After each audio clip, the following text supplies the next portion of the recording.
Muchas gracias. Yo quisiera empezar también agradeciendo a la Fundación Juan Marc la posibilidad que me brinda de estar aquí con ustedes y poderles explicar un poco, digamos, lo que sería esta evolución que vamos a intentar explicar desde el poblado, digamos, los inicios, digamos, de la sedentarización hacia las estructuras sociales más complejas que son la ciudad. Ese agradecimiento se añade también a don Enrique Baquedano, que digamos, desde el inicio digamos, del ciclo sobre ciudades apoyó la idea digamos, y la desarrolló la idea digamos, de contar con esa introducción que permita ver un poco digamos, la formación digamos, de las ciudades en Oriente Próximo, lugar que esta transformación en el ámbito mediterráneo tiene lugar con mayor antigüedad y con una naturaleza digamos, propiamente autóctona. Esta es la clave un poco, si les parece, que yo intentaré explicar esta noche y la intentaré explicar a partir un poco, si les parece, digamos, de lo que sería una, digamos así, una narración, un repaso, un estado actual de la investigación en la zona del Próximo Oriente, insistiendo en algunos lugares clave donde el proceso de transformación social hacia poblado y ciudad está resultando más significativo. Como decía el doctor Baquedano, tengo la suerte de poder trabajar digamos, en el campo, en yacimientos de Próximo Oriente, y esa es una de las características que quiero imprimir un poco en la conferencia de hoy. Y la intentaré imprimir en dos partes. Por una parte, digamos, si quieren ustedes, con una narración un poco, digamos,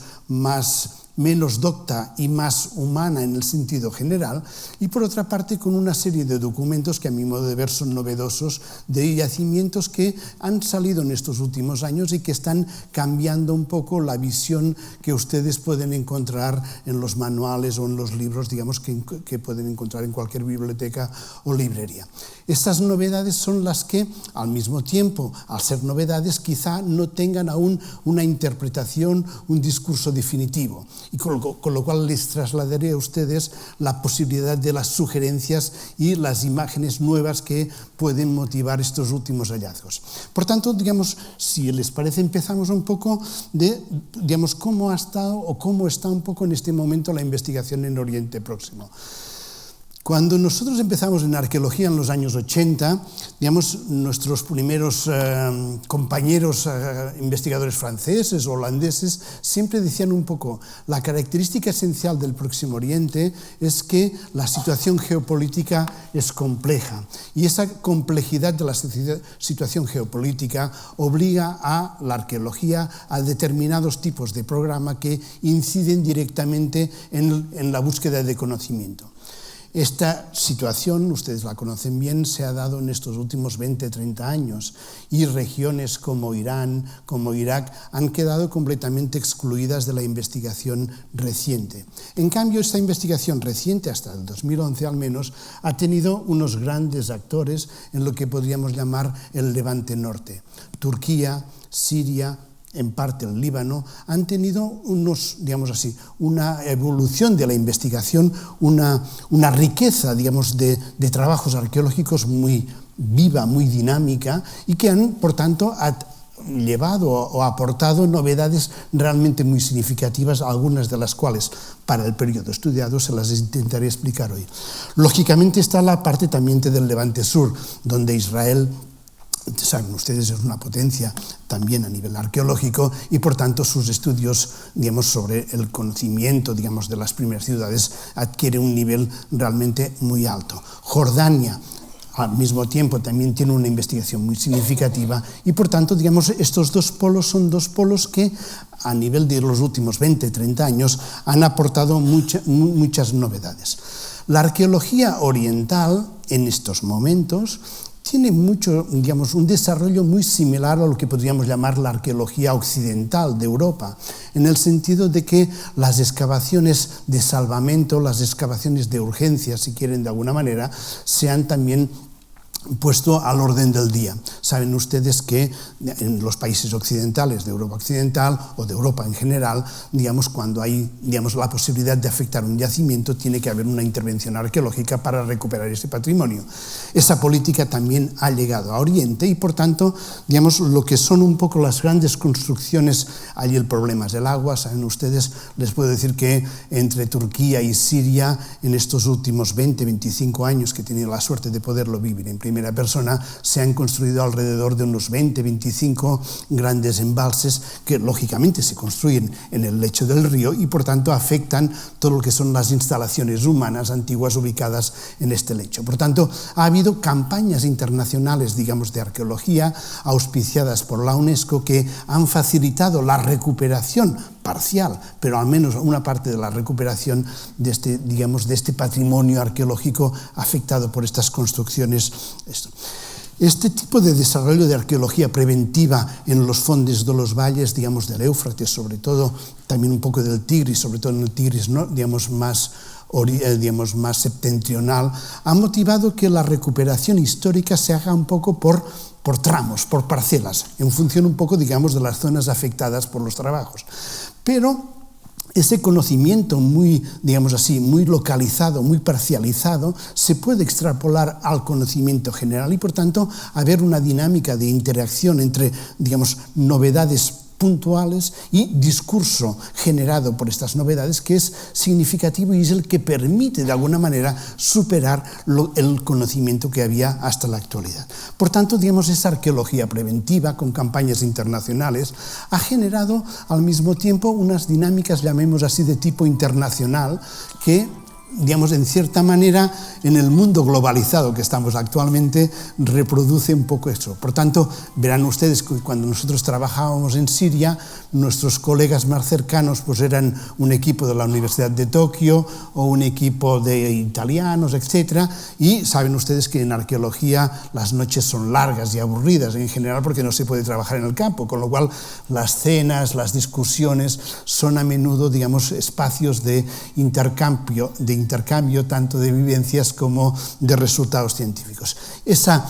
digamos así, hermandad de campo motiva intercambios científicos que a mi modo de ver son muy interesantes para, digamos, establecer lazos interpretativos que superen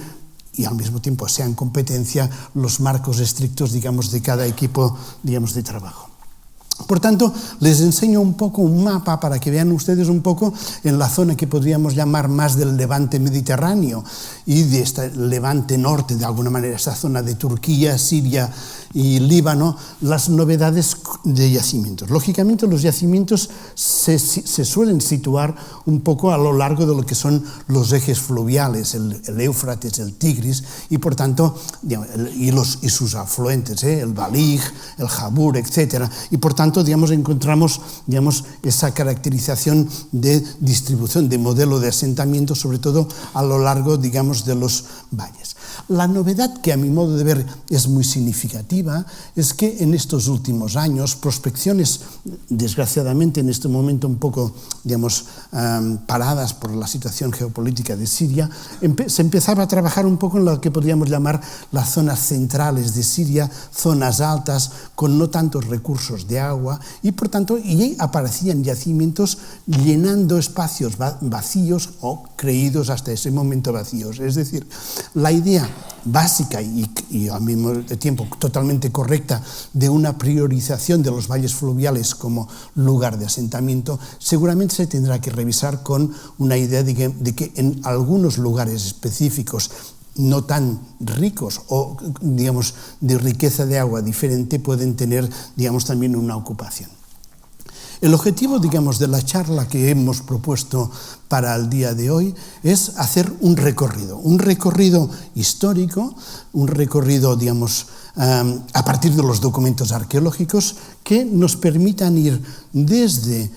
Jericó, digamos, alguno de ustedes seguramente se acordará, digamos, de los hallazgos en los años 60 del siglo pasado, digamos, de Miskenion en Jericó, con unas novedades que ocuparon las portadas de los principales diarios de Londres y de Europa Occidental, de una torre, las murallas, digamos, un poco esos hallazgos míticos de Jericó, que se datan, o se siguen datando, hablaremos un momento, que se siguen datando en torno al 9º, 8º milenio. Desde ahí el objetivo es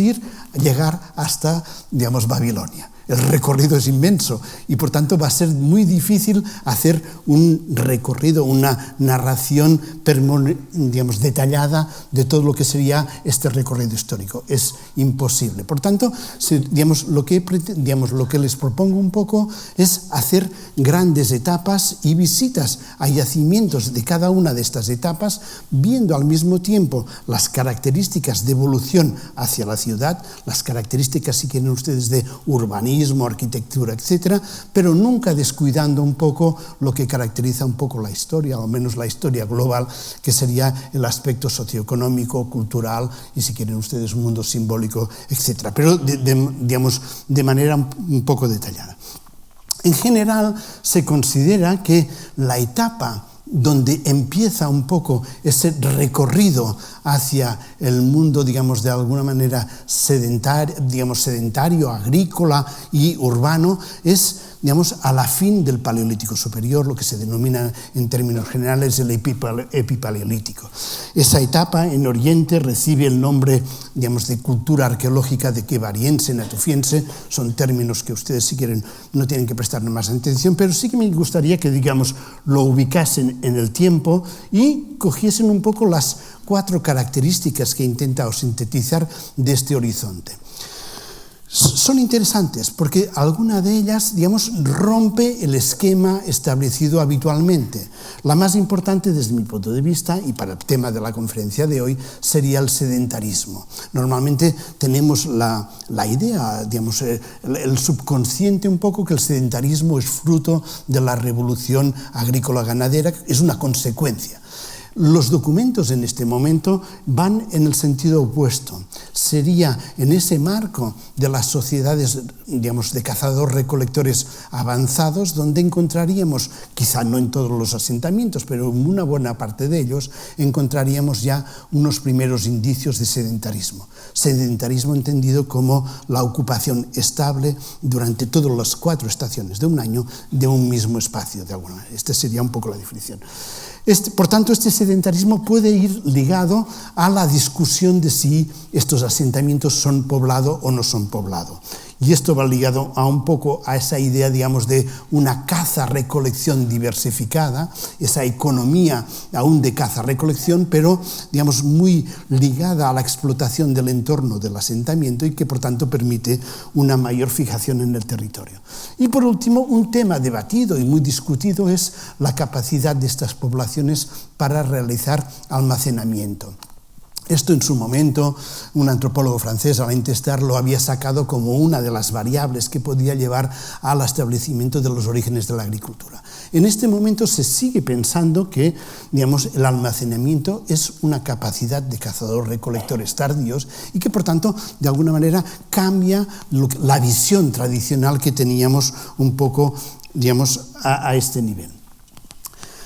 Novedades, hallazgos un poco, ¿cuál es la caracterización un poco de estos asentamientos, digamos, de últimos cazadores-recolectores con etcétera? Les he cogido 2 ejemplos, uno clásico que seguramente encontrarán en alguno de los manuales y que fue el que en torno a los años 60, 70 del siglo pasado ya dio las primeras muestras de sedentarismo, que es Malahainam en Israel, excavado por Jean Parrot y François Vallat, que de alguna manera, digamos, ha sido el yacimiento clásico. La idea sería muy simple. La información que hay disponible en este momento habla de, digamos, agrupación de cabañas semienterradas, 6, 7, 8 cabañas como máximo, que en algunos lugares, en Valaja en concreto, ocupan a lo largo de las 4 estaciones y, por tanto, son sedentarios a ritmo anual y que, por tanto, tienen una explotación. La inversión arquitectónica, pues es baja. simple, si quieren ustedes. Ahí sí que nos mantenemos un poco en lo que podríamos llamar modelos, digamos, de poca inversión en el trabajo arquitectónico. Las novedades un poco, hay varias novedades, les he escogido una que es realmente prácticamente aún inédita y que es un poco que recogía un poco la idea que les decía antes, esas novedades en estas regiones centrales de Siria, donde hasta ahora no se había realizado prácticamente ninguna prospección y que en estos momentos, digamos, se están llevando proyectos arqueológicos muy interesantes. El yacimiento es Wadi Tubeik, lo excava un equipo del CNRS de la Universidad de Lyon II y de la Casa del Oriente, y si quieren ustedes ver las imágenes, de momento la información disponible no contradice la visión que teníamos de Malaja, es decir, digamos, esa agrupación de pequeñas cabañas de planta circular ligeramente semiexcavada que, digamos, con siempre el hogar, el fuego central, que es el que da caracterización. Por tanto, los análisis un poco de distribución de los objetos indican que es un espacio de multiusos, es decir, no hay una separación funcional del espacio y por tanto se caracteriza. A mí personalmente me gusta mucho, por ejemplo, esta cabaña, excavada en el año 2009 y 2010 por este equipo dirigido por Frédéric Abbès, donde ven ustedes un poco,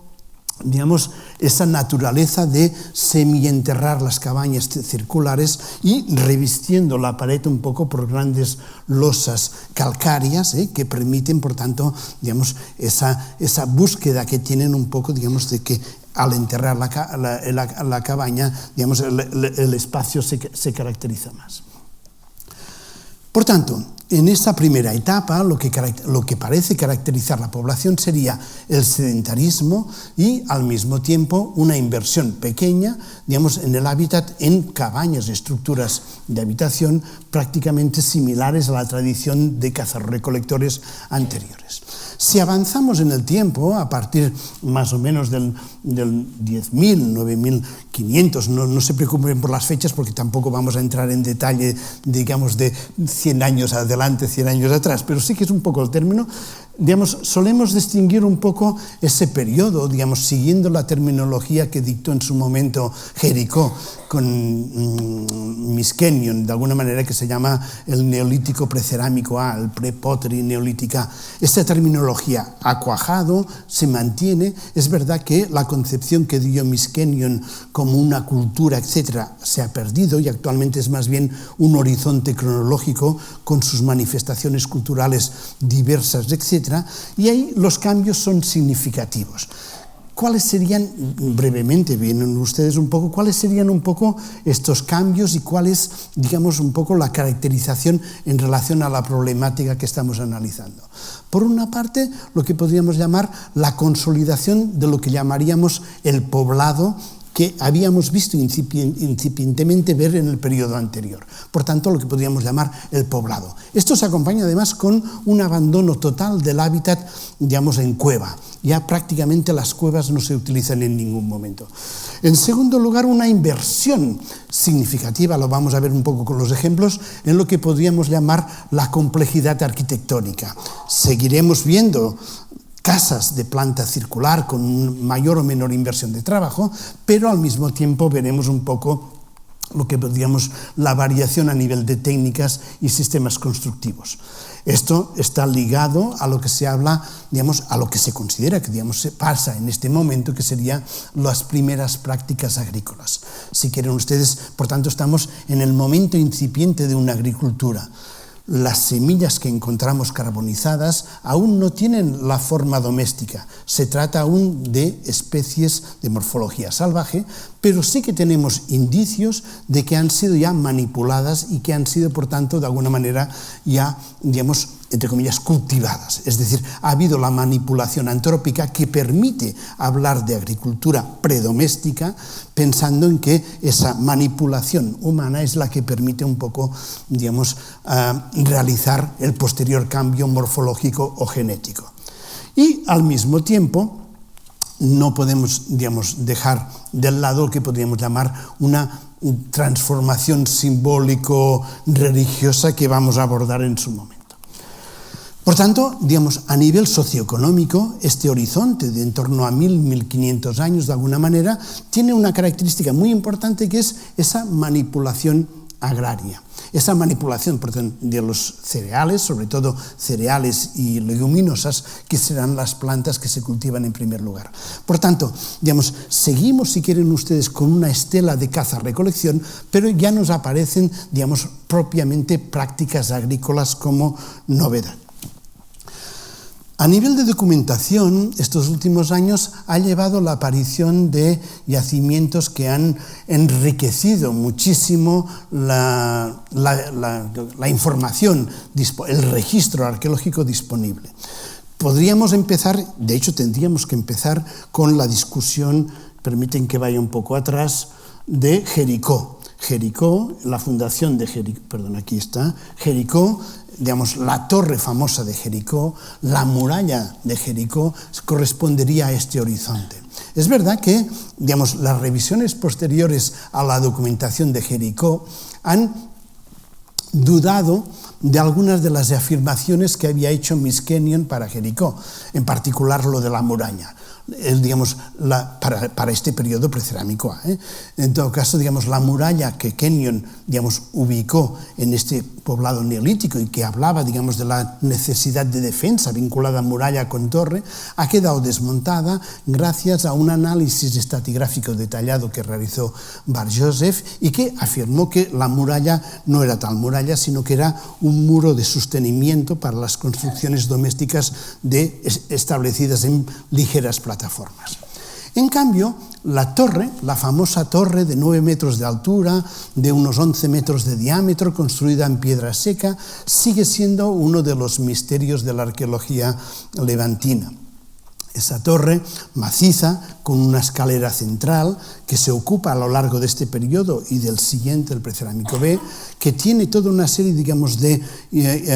esqueletos o sepulturas en la parte de la esqueleta, sigue siendo un misterio porque, digamos, la función definitiva aún no se ha podido establecer con fuerza. Es verdad que los últimos hallazgos que veremos dentro de un momento han permitido entenderla un poco más y no darle el carácter excepcional que, digamos, tradicionalmente en los 80, 90 y 2000 dábamos. Verán ustedes un poco las novedades que se han producido y entenderán un poco que, digamos, la muralla de Jericó tenga ya, digamos, un contexto quizá más claro, más fácil de interpretación. Uno de los hallazgos más interesantes, excavado entre el año 1997 y el 2001, cuando el pantano cubrió la zona, es este yacimiento que se llama Jefel Armar, está en el Valle del Éufrates, lo excavó un equipo dirigido por Daniel Estorder de la Universidad de CNRS, de Montpellier y Lyon de alguna manera, y que, digamos, ha proporcionado lo que podríamos llamar una de las plantas más completas de lo que sería un poblado de este horizonte. Fíjense ustedes que a partir de los 3 documentos pueden hacerse una ligera idea, son relativamente contemporáneos. En arqueología la contemporaneidad estricta a veces es difícil, pero en todo caso sí que los planteamos como contemporáneos y por tanto ven ustedes un poco lo que podríamos llamar un edificio central, digamos, de tipo semi-excavado, que recuerda mucho a los edificios que habíamos visto en el periodo anterior, rodeado de una serie de edificios que a su vez ya han hecho, por tanto, digamos, una evolución morfológica hacia lo que podríamos llamar unas plantas ligeramente más complejas y una salida de la parte semi-excavada. Este yacimiento tan interesante permite, por tanto, permite ver de alguna manera, digamos, la complejidad arquitectónica que se da en este momento. Este edificio central, que ven ustedes aquí, juntamente, digamos, de este nivel y del nivel siguiente, ha proporcionado estos edificios semienterrados con paredes completamente revestidas de piedra, con una serie de silos recubriendo una parte, digamos, de la arquitectura, digamos, colectiva, interpretada como colectiva, y una banqueta. El siguiente edificio, en un nivel inferior al que estábamos hablando, ahí no tenía silos, sino que tenía solamente una banqueta perimetral de todo, digamos, lo que podríamos llamar el espacio arquitectónico definida por esta arquitectura colectiva. A partir de los documentos hallados, la interpretación de Daniel Storder es clara. En este pequeño poblado, con unas, ya han visto ustedes, unas 7, 8, 10 casas y este edificio singular, ella propone la existencia de edificios comunitarios, es decir, edificios que jueguen el rol de función colectiva y que por tanto tengan una diferenciación tanto arquitectónica como de uso y social diferente de lo que podríamos llamar los edificios, entre comillas, domésticos. Esa diferenciación al principio, cuando la publicó en el año 2000, 2001, tuvo sus discusiones, pero actualmente, y veremos también a partir de otros documentos, cada vez se ha ido aceptando. Por tanto, este yacimiento muestra por primera vez lo que podríamos llamar la existencia de unos edificios colectivos con una arquitectura particular diferenciada de lo que serían los edificios domésticos, que a su vez han hecho un cambio significativo, que es el paso de la planta circular a la planta rectangular. Esa transformación que parece, inocua, que no dice y que representa, tiene a nivel arqueológico un interés muy grande porque nos permite de alguna manera reflexionar muy, estrechamente con la unidad social que ocupa la arquitectura. Saben ustedes que la planta circular es muy difícilmente ampliable. La única solución es ir yuxtaponiendo, pequeñas unidades circulares. En cambio, la unidad rectangular permite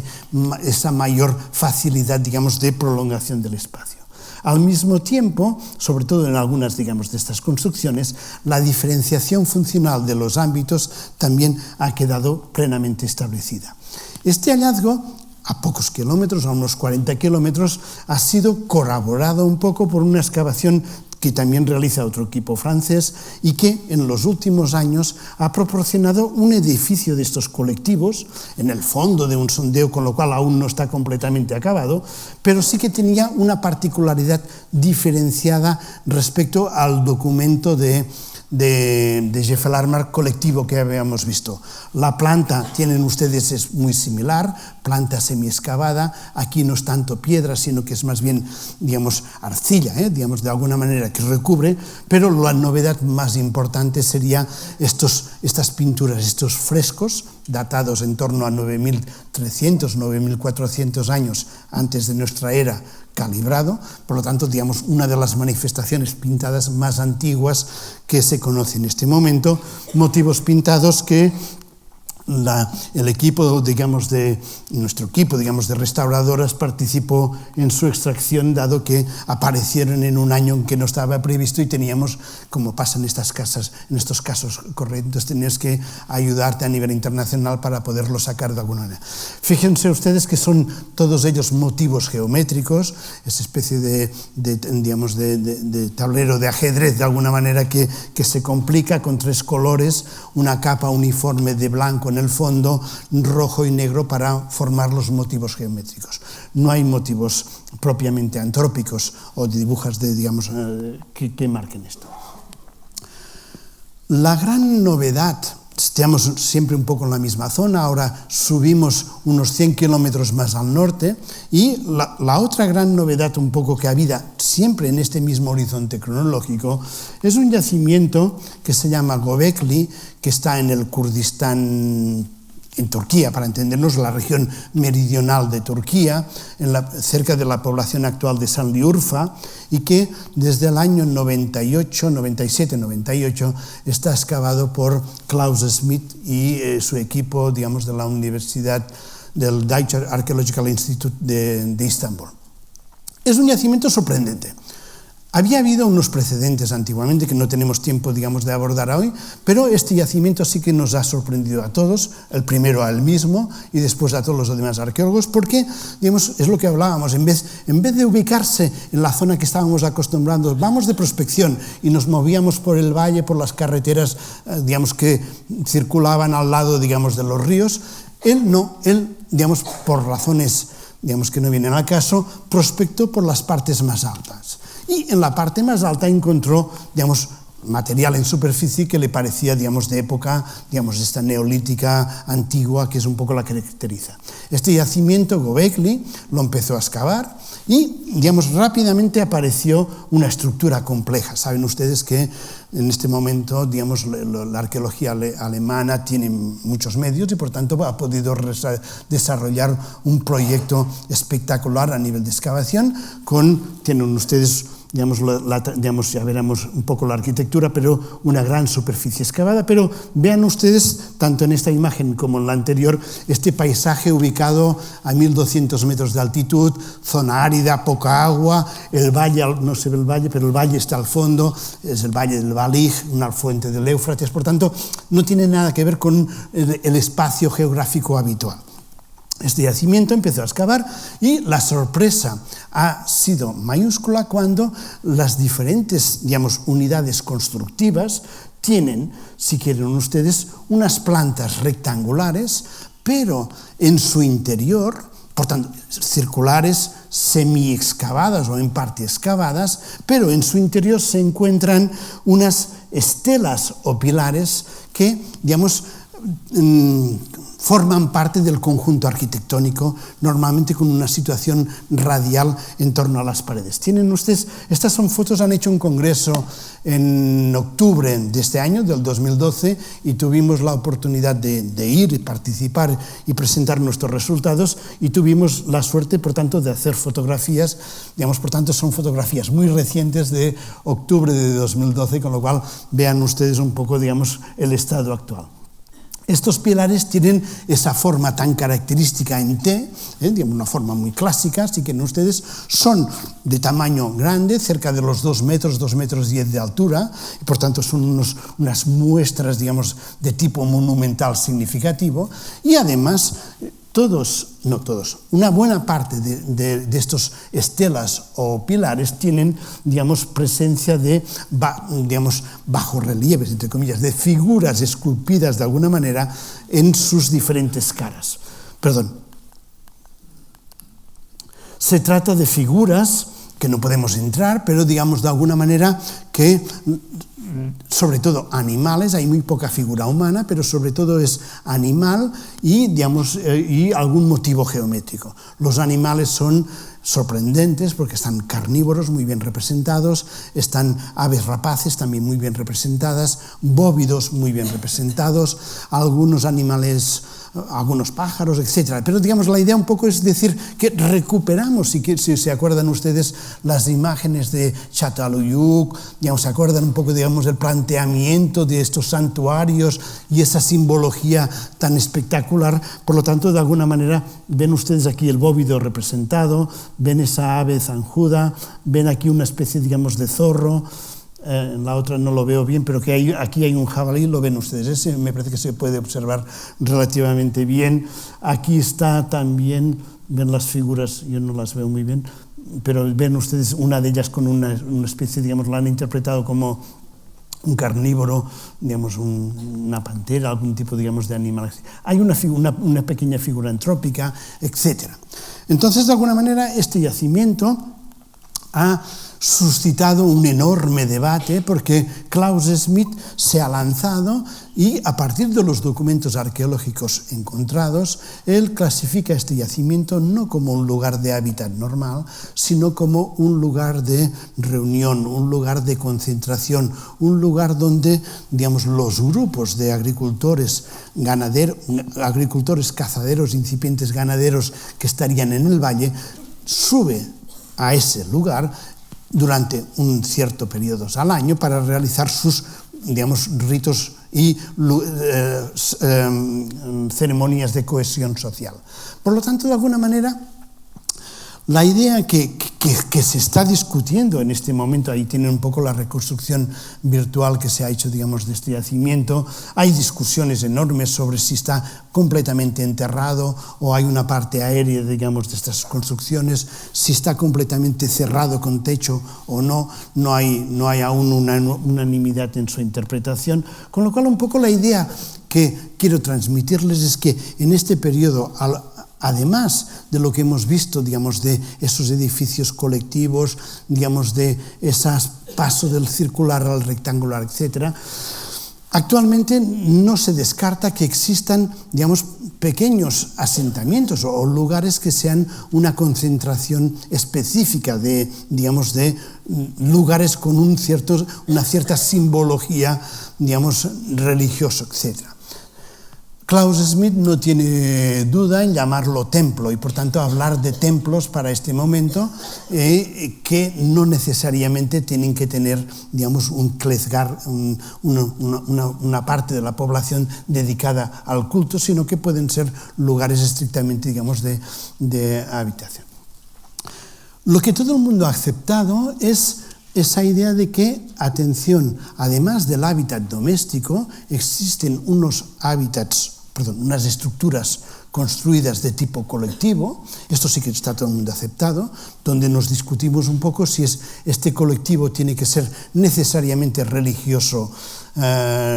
simbólico religioso, o puede ser más bien, digamos, de tipo de cohesión social, de discusión, entre comillas, un poco la idea esta de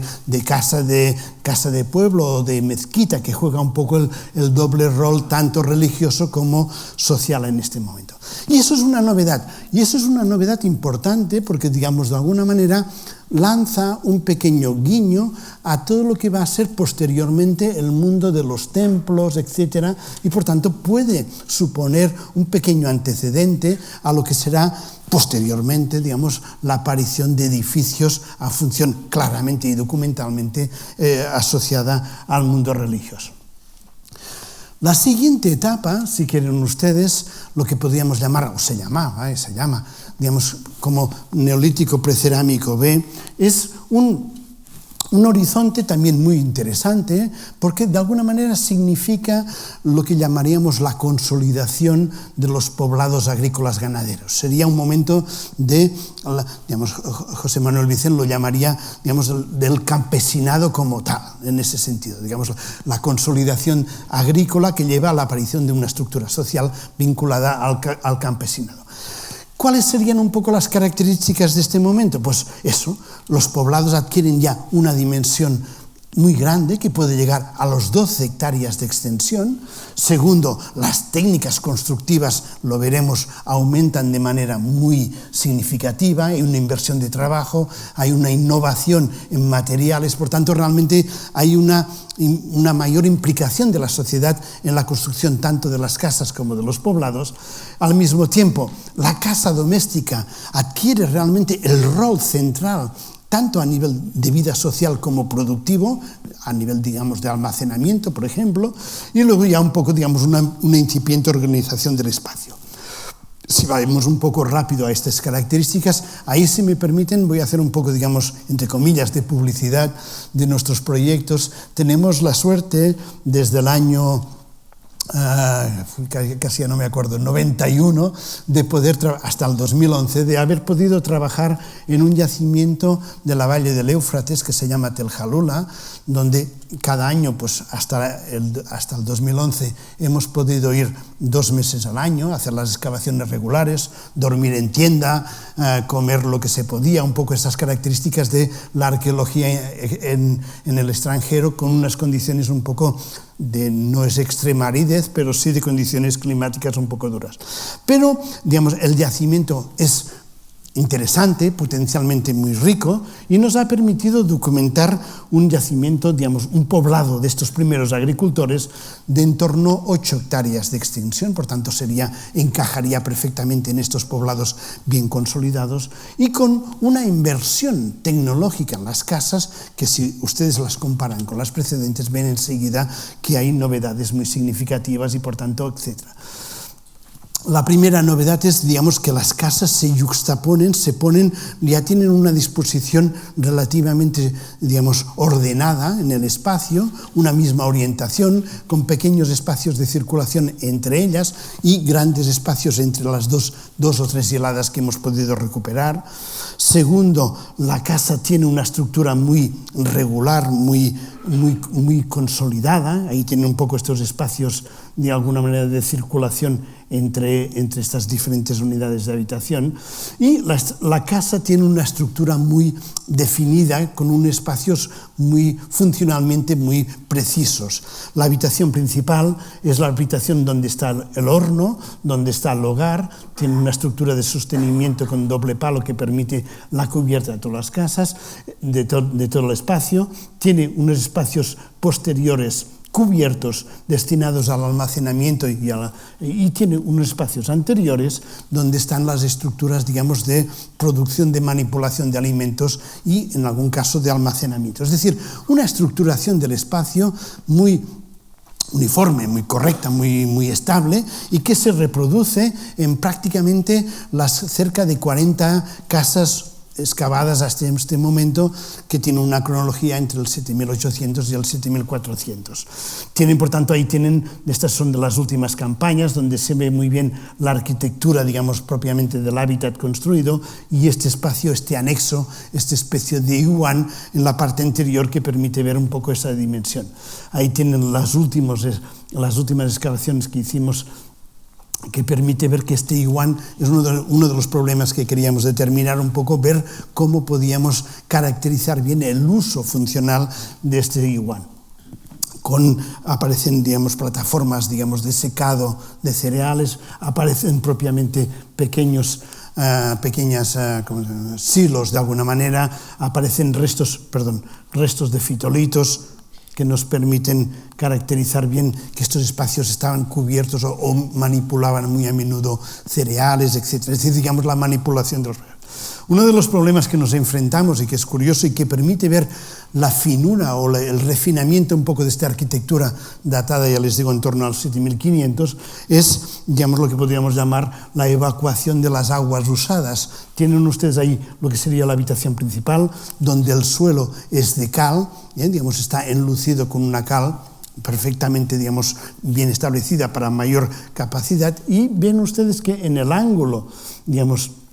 en este caso nordeste de esta habitación, pero está un poco en todas, aparece un pequeño agujero, que este pequeño agujero tiene un pequeño paso en el muro de adobe, y este muro de adobe va a parar a una pequeña canalización, digamos, que enlaza con las áreas exteriores. Es decir, digamos, en torno al 7000, y esta es una serie de las primeras evidencias, hay podríamos llamar, unos primeros, digamos, arreglos, digamos, o inversión en lo que sería el trabajo de las aguas. También, en este caso usadas, pero también las tenemos en una pequeña cisterna que probablemente sea, digamos, el que facilita. A este nivel en Chipre han documentado recientemente también pozos. El pozo es una de las novedades arqueológicas en estos últimos años de Oriente, con también cronologías relativamente antiguas, tanto en Chilocampus, en Chipre, como Peltenburg lo ha encontrado, me parece que es en Kirokitia. Pero en todo caso permite, por tanto, digamos, el problema del agua y la distribución, ver un poco ya el refinamiento que permite, por tanto, ver a este uso. Estas excavaciones, digamos, han permitido también documentar lo que podríamos llamar un muro de sostenimiento, digamos, una especie, digamos, de muro de refuerzo para la construcción de un hábitat, y en el año 2010 pudimos localizar, que eso también está muy bien, lo que podríamos llamar una área externa con una serie, digamos, de agujeros de poste que marcan las zonas de empalizada y, por tanto, digamos, de protección, digamos, con elemento vegetal de estos espacios exteriores. Por tanto, la idea un poco a retener es, digamos, ya estamos en un poblado con lo que podríamos llamar una normalización del espacio, una inversión de trabajo, y por tanto permiten crecer.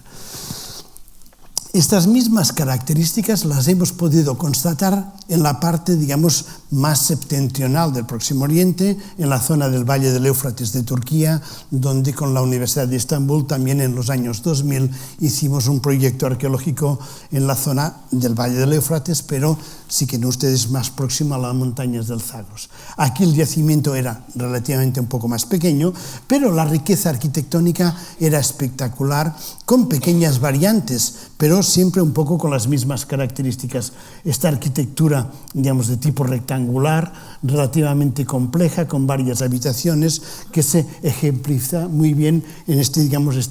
una de estas casas que pudimos recuperar, donde ya ven ustedes que aquí lo que podrían llamar, digamos, la estructura arquitectónica es multiestructural, con varias habitaciones, con funciones de uso. En la zona de Anatolia en general, la arquitectura, el uso de la piedra en arquitectura es mucho más abundante, y los trabajos de aislamiento, digamos, de esta arquitectura, digamos, el zócalo de piedras, es mucho más usual.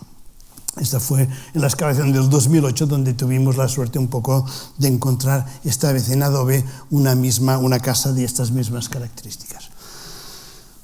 Otra de las novedades significativas de esta revolución, entre comillas, de este mismo horizonte, de estos poblados bien consolidados, es el yacimiento que, muy cerca de probablemente de lugares que ustedes han visitado, como es en la zona de la Capadocia. La zona de la Capadocia, conocida por sus manifestaciones geológicas, etc., tiene también, digamos, algunos asentamientos de este horizonte, y quizá el más significativo es este yacimiento excavado por la Universidad de Estambul, que a mí personalmente me gusta muchísimo porque es coetáneo de lo que hemos visto hasta ahora, por tanto está datado en torno al 7500, 7600, pero ellos han tenido la suerte que en la parte superior prácticamente no había nada, con lo cual han podido realizar una excavación en extensión del nivel más reciente del poblado y por tanto tener de nuevo una planta relativamente completa de lo que podríamos llamar un poblado agrícola consolidado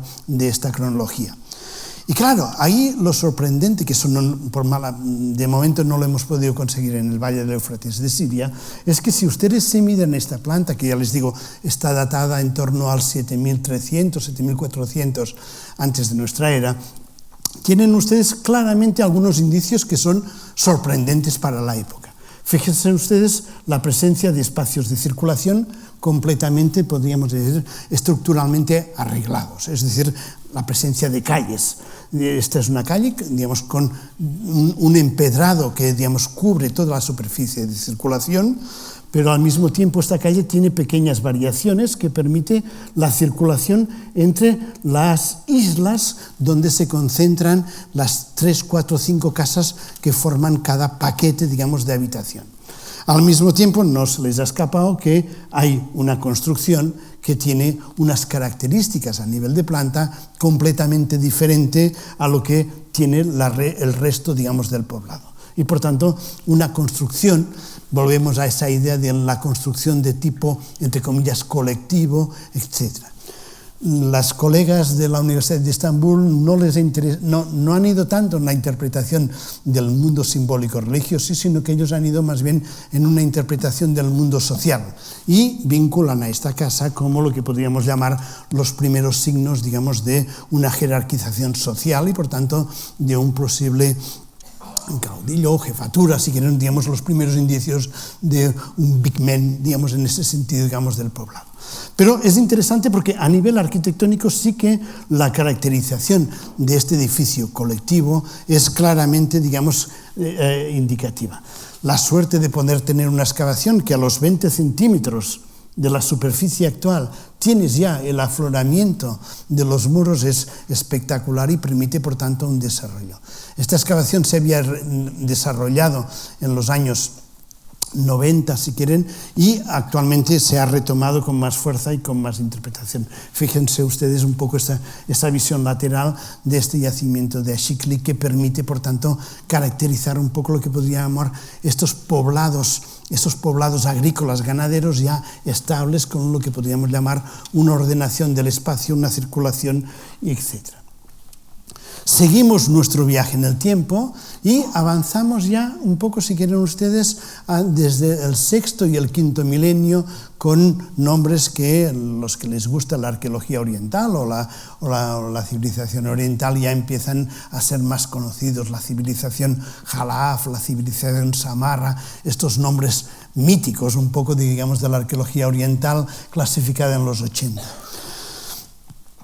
¿Qué pasa en estos momentos? Pues en estos momentos la idea un poco es que, digamos, la uniformidad, digamos, del fenómeno que habíamos visto hasta la actualidad en estas zonas del Levante Norte y Levante Meridional, digamos, se rompe y el centro del proceso se va a desplazar progresivamente hacia Mesopotamia. Los documentos más, entre comillas, evolucionados a nivel, digamos, de arquitectura o de caracterización siguen siendo los clásicos, entre comillas, de Mesopotamia, con las novedades que se han podido aportar desde la bordura, digamos, septentrional o meridional, pero, digamos, la documentación sigue siendo. Se acordarán ustedes que para el mundo jalaf la interpretación clásica era la presencia de estas arquitecturas circulares, la recuperación de la planta circular, y que se veía desde Malowan y Jara y compañía, la interpretaban como posibles templos. Las excavaciones recientes han puesto en discusión esta interpretación. Pero este momento es el que, de alguna manera, se caracteriza sobre todo por el final del proceso de neolitización con la aparición de la cerámica. La cerámica constituye, a partir de este momento, un testimonio importante. En estos momentos se considera que la cerámica aparece, o la documentación de las cerámicas más antiguas, está localizada en estas zonas que hablábamos, es decir, prácticamente en el sur de Anatolia y un poco lo que llamamos el Valle del Éufrates, el Valle del Tigris. La novedad, si quieren, de estos últimos 10 años ha sido que estas producciones cerámicas incipientes, las primeras producciones de cerámicas, no sirven exclusivamente como elemento de almacenamiento, sino que tienen ya una pasta cerámica resistente con la incorporación de un desgrezante de calcita que permite llevarlas al fuego. Por lo tanto, la cerámica, desde el momento inicial, contrariamente a lo que se había dicho, es un elemento para la transformación del alimento y, por tanto, el desarrollo de todo lo que serían los hervidos o las técnicas de hervido como, digamos, la caracterización. Las excavaciones recientes de este mundo jalaf han puesto en evidencia que las casas circulares, los tolo y jalaf clásicos, constituyen solamente una parte pequeña del hábitat y el hábitat normal sigue la evolución un poco, si quieren, del periodo anterior, esa arquitectura rectangular, etc. Lo que se pierde es la inversión tecnológica en el cuidado final. Esos suelos de cal, esos enlucidos en las paredes desaparecen y, digamos, es una arquitectura mucho más, de alguna manera, vasta. Más de utilización inmediata sin tanta inversión de trabajo que sin duda tiene que ver un poco con la caracterización. Siguen existiendo algunos edificios circulares, tolo y clásicos, pero en general, son los menores en relación a lo que podríamos llamar la arquitectura rectangular pluricelular clásica de este periodo. Estos son los documentos que hemos encontrado un poco en nuestro yacimiento, voy un poco más rápidos, estaban en los niveles más superficiales de ellos, con cerámicas in situ, con algunos elementos de suelo en tierra batida, estas cerámicas que rápidamente hacen un cambio tecnológico muy elevado y permiten pasar de lo que son producciones monocrom, sin prácticamente decoración o finalización, a elementos con, un cuidado estético y formal mucho más elevado. Y, lógicamente, este sería el momento contemporáneo con el yacimiento clásico que a ustedes todos les sonará, el de Çatalhöyük, que en este momento, Ayhan Hoder ha retomado y, por tanto, está excavando, y que está proporcionando una información muy detallada a nivel, de todo lo que sería esa documentación más, etcétera. Pero para el tema de hoy he cogido un yacimiento menos conocido que a mi modo de ver es antiguo, está excavado de antiguo, lo excavaron la Dirección General de Antigüedades de Irak antes de toda su historia desgraciada de estos últimos años, y es un yacimiento poco conocido pero que a nuestro entender es clave en esta evolución hacia la ciudad. El yacimiento se llama Tel El Sawan, está situado por tanto cerca de Bagdad para entendernos, es un yacimiento que ha pasado un poco discreto en la historia de la arqueología, que se encuentra en el borde del Tigris, y tiene una estructura, que ven un poco en la característica, tiene un poco esta estructura que les presento en esta planta. Si ustedes se la miran, esta planta, y el yacimiento está datado en torno al 6.000, 5.500 de alguna manera, con 4 niveles sucesivos, etc. No entro en los detalles arquitectónicos y insisto sobre todo en las novedades. Las novedades corresponde a la cultura samarra, sería uno de los ejemplos mejores de la cultura samarra, y si lo miran ustedes, fíjense ustedes que aquí sí que encontramos ya lo que podríamos llamar algún avance significativo hacia la idea de la ciudad tal como la veremos desarrollarse en el cuarto o tercer milenio. Por una parte, lo que podríamos llamar una estructura de cierre defensiva, digamos,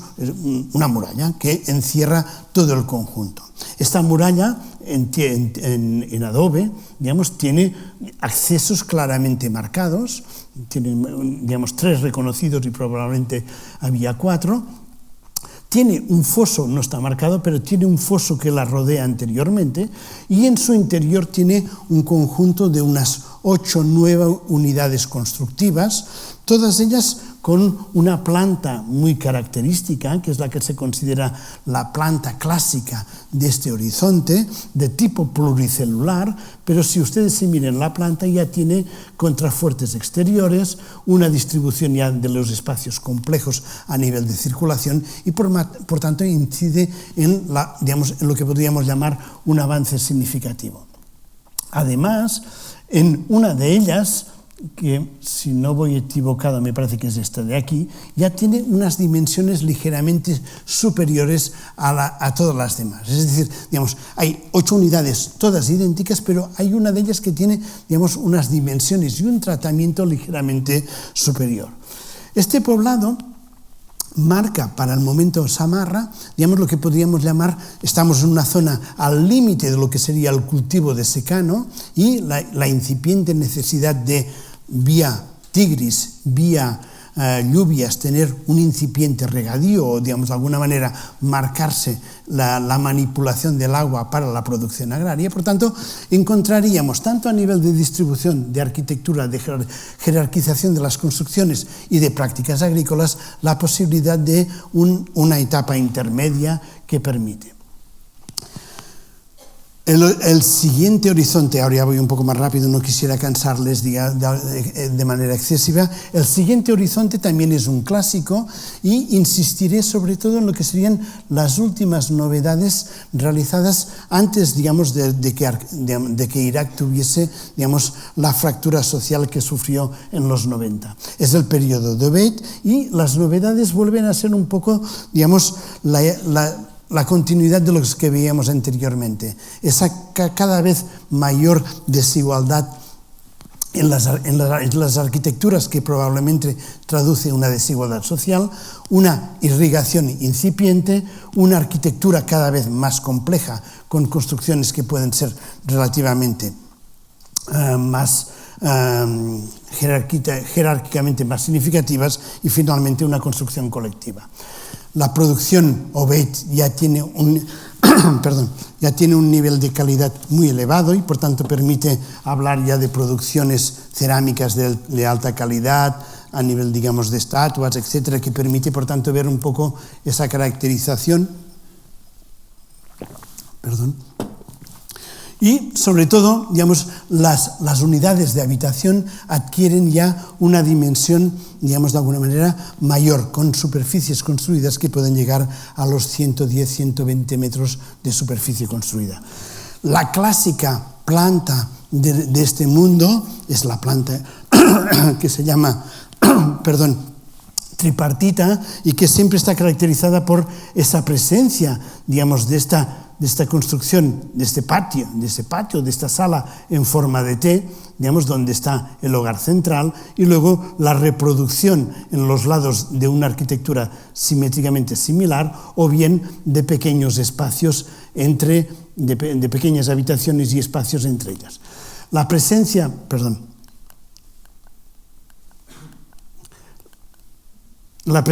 digamos, de pequeñas habitaciones de este tipo ha permitido sugerir, digamos, o hacer proposiciones. Esta es la construcción de Telmadur, digamos, en la zona del Valle del Rin, donde ya se realiza, digamos, una reconstrucción, digamos, global de estas habitaciones. Fíjense ustedes la complejidad arquitectónica de esta arquitectura. Estamos en torno,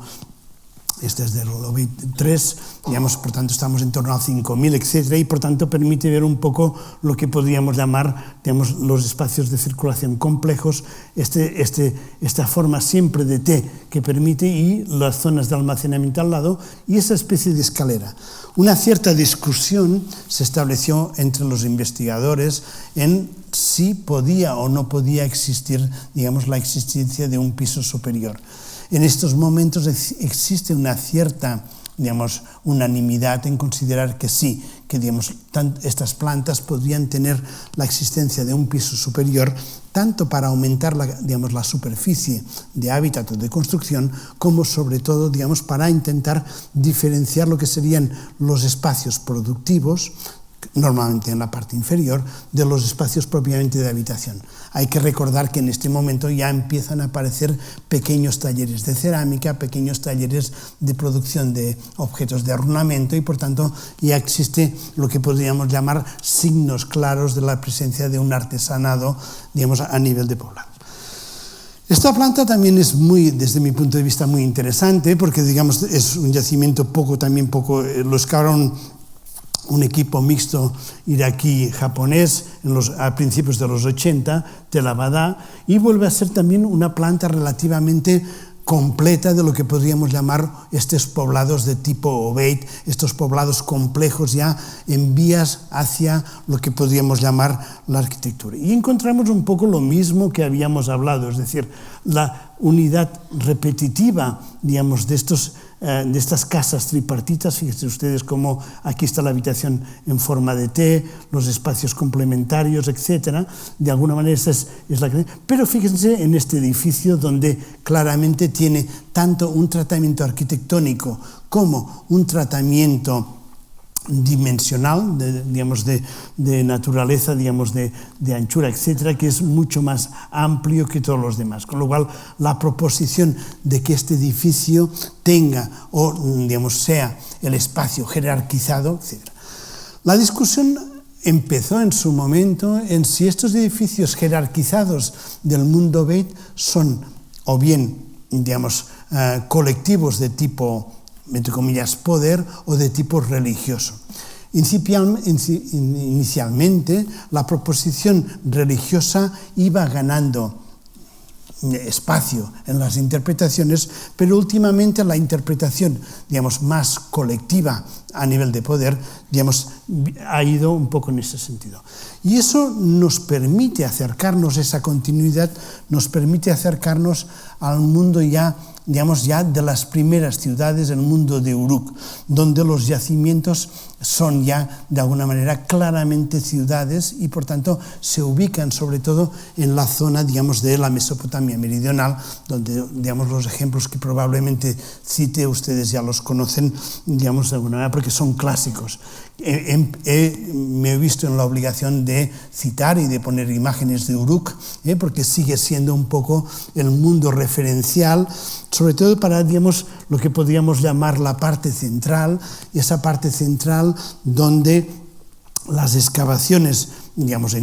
ahora en curso no, pero, digamos, a lo largo de todo el siglo XX han permitido caracterizar, lo que sería el núcleo, el corazón, digamos, de una ciudad finales del tercer milenio, ese corazón donde, aunque haya varios niveles, donde se encuentran un poco lo que podría llamar, digamos, el templo, el palacio, los espacios, los patios, etcétera, etcétera, digamos esto. Es verdad que Uruk tiene la desventaja de que conocemos, o se conoce relativamente bien, lo que podríamos llamar ese corazón de la ciudad a nivel de poder, pero tiene dificultad en conocer un poco lo que podríamos llamar la estructura urbana, digamos, de todo el conjunto. Para ello se recurre normalmente a dos yacimientos volvemos a la zona de Siria, perdón, ahí tienen ustedes unas reconstrucciones de estos edificios ya monumentales de época Uruk a nivel de templo, etcétera, con toda la inversión arquitectónica a nivel, digamos, de construcciones ya, digamos, de varios niveles, con una inversión de decoración, etcétera, que permite, por tanto, caracterizar un poco, etcétera. Les decía un poco que, digamos, estos yacimientos de la zona de la Baja Mesopotamia tienen la gran dificultad de poder conocer lo que podríamos llamar la extensión del urbanismo. El hecho de que Uruk sea, digamos, tenga un núcleo duro en la parte de la Baja Mesopotamia, pero luego tenga una expansión en lo que podríamos llamar toda la zona de la Alta Mesopotamia, ha permitido conocer un poco, gracias sobre todo a testimonios como la cerámica, ha permitido conocer algunas, ahí sí, ciudades que son fundación ex novo de este momento por parte, digamos, de lo que podríamos llamar el mundo de la civilización de Uruk. Dos son las más famosas, las dos se encuentran en el Valle del Éufrates en Siria, las dos han sido excavadas en los años 80 y las dos presentan, digamos, una estructura relativamente similar que permite, digamos, caracterizar lo que podríamos llamar la fundación ex novo de una ciudad. La más famosa es este yacimiento, Abu Bakabira, que les invito a informarse porque, digamos, es un yacimiento desde mi perspectiva muy interesante, donde se pudo realizar una excavación en extensión, donde se recuperan un poco lo que podríamos llamar estas constantes que definen la ciudad, la red viaria, es decir, los espacios de circulación, la creación de islas, de unidades de habitación y, lógicamente, los espacios constructivos con una inversión mayor de poder que permite, por tanto, caracterizar estos espacios. En este caso, además, se pudo reconstruir la muralla, esa muralla con bastiones que tiene casi, digamos, me parece que son unos 18 kilómetros de largo, es decir, y tiene un nivel de conservación excepcional en este sentido. Se excavaron en los 80 y, por tanto, permite caracterizar bien lo que podrían llamar las unidades de habitación y estos centros de poder que ya se caracterizan. Con niveles de perfeccionamiento que recuperamos, ¿se acuerdan ustedes de las aguas usadas que hemos visto en los poblados agrícolas? Pues ahí sigue un poco, digamos, esa inversión de trabajo en zonas de aguas usadas en Abu Bakabira, pero que posteriormente encontraremos en Mari, en otras ciudades, como caracterización de este mundo. Con una planta de la casa cada vez más completa y que permite, por tanto, ver ya la complejidad a este nivel. El otro yacimiento menos conocido es Jebel Aruda, que también se ubica muy cerca de Abu Bakabira y que también proporcionó, a su vez, digamos, lo que podríamos llamar esa estructura, digamos, de varios barrios y esa arquitectura monumental vinculada a templo, digamos, palacio, digamos, y, por tanto, arquitectura vinculada al poder de alguna manera. El salto es grandioso, si ustedes, porque estábamos a mitad del tercer milenio y nos vamos a Babilonia. Babilonia se funda a inicios, digamos, del segundo milenio, pero es verdad que su momento de más esplendor es a lo largo del primer milenio, cuando en torno al 650, 670, encontramos la descripción de Heródoto, que nos habla de la inmensa ciudad de Babilonia y, por tanto, de toda la belleza y las características un poco que caracterizan, digamos, esta ciudad. Ciudad que he intentado, digamos, resumirla en cuatro frases muy básicas, pero que permiten ver un poco la evolución que, desde mi punto de vista, se puede ir siguiendo desde los poblados neolíticos hasta este mundo. Esa idea, digamos, de que el agua es un elemento capital para cualquier instalación humana y la encontramos en los poblados, la encontramos en las primeras ciudades incipientes, en las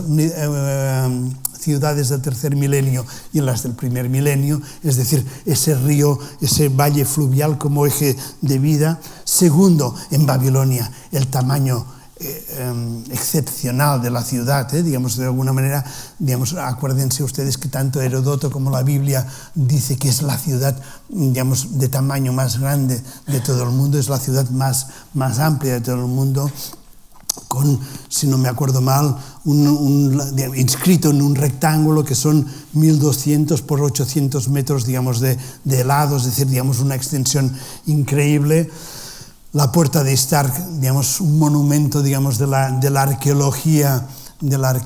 oriental, con esa vía procesional que une el centro del poder con la puerta, con los ladrillos, con esa inversión de trabajo que permite caracterizar un poco este mundo, los barrios de vivienda y unos 53 santuarios distribuidos por toda la ciudad, es decir, ya estamos en una estructura compleja y por tanto una red viaria y red de canales que permiten, digamos, la vinculación. Babilonia es el punto de destino, es el final de la etapa que les he intentado exponer. Espero que les haya gustado ese recorrido que nos permite reflexionar o pensar entre todos, digamos, de que la ciudad del tercer milenio, la ciudad del segundo, del primer milenio, no aparece de la nada, sino que tiene un substrato, digamos, de evolución histórica precedente que, digamos, puede explicar, digamos, que las caracterizaciones complejas de este mundo, digamos, vinculadas a irrigación, circulación de productos, etcétera, no aparecen de la nada, sino que tienen una tradición en el mundo agrícola y en el mundo último de cazadores-recolectores que seguramente va y bien, pero tienen la ventaja de poder entenderse mejor, que se trata de una evolución, ya les digo, probablemente con bien y con estímulos que en un momento determinado permitan dinamizar un tipo de evolución, pero que al mismo tiempo, digamos, tiene una cierta coherencia y que desde Oriente luego va a tener una influencia tanto hacia el mundo de Asia Central y hacia Menor y Mediterráneo. Espero que les haya gustado, es un poco la idea que les quería transmitir. Muchas gracias.